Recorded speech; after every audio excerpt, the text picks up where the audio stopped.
সাফ অনূর্ধ্ব-17 নারী চ্যাম্পিয়নশিপে এবার নেপালকে উড়িয়ে দিল বাংলাদেশ অনূর্ধ্ব-17 নারী দল। সুরভি আকন্দ প্রীতির গোলে নেপালকে 4-0 গোলে হারালো বাংলাদেশের মেয়েরা। বুধবার 27 আগস্ট ভুটানের রাজধানী চাংলিমিথাং স্টেডিয়ামে এই জয় পায় বাংলাদেশ। এর আগে প্রথম দফা নেপালকে 3-0 গোলে হারিয়েছিল বাংলার ভাগিনীরা। প্রীতির হ্যাটট্রিকের পাশাপাশি বাকি গোলটি আসে থনু মারমার পা থেকে।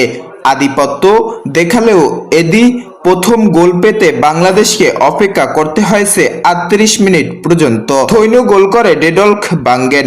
প্রায় এক প্রচেষ্টায় নেপালের ডি বক্সে ঢুকে কোনাকুনি শটে গোল করেন তিনি। এর 7 মিনিট পর ব্যবধান দ্বিগুণ করেন প্রীতি, তবে যোগ করার সময় গোল খায় বাংলাদেশ।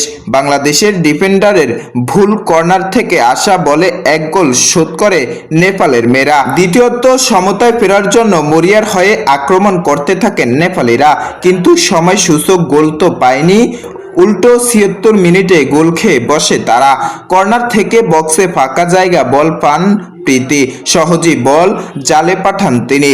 এর 9 মিনিট পরেই পূর্ণ করেন হ্যাটট্রিক।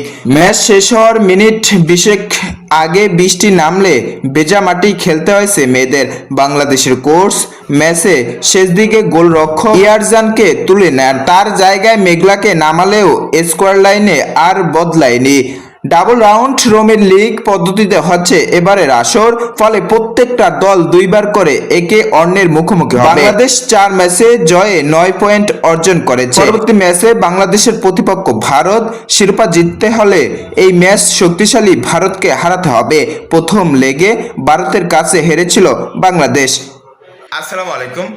আজকের এই স্পোর্টস নিউজটি যদি ভালো লেগে থাকে অবশ্যই আমাদের স্পোর্টস চ্যানেলটি সাবস্ক্রাইব করে পাশে থাকা বেল আইকনটি অল করে দিবেন, যাতে নিত্য নতুন স্পোর্টস নিউজগুলো আপলোড দেওয়ার সাথে সাথে আপনাদের কাছে নোটিফিকেশনগুলো চলে যায়।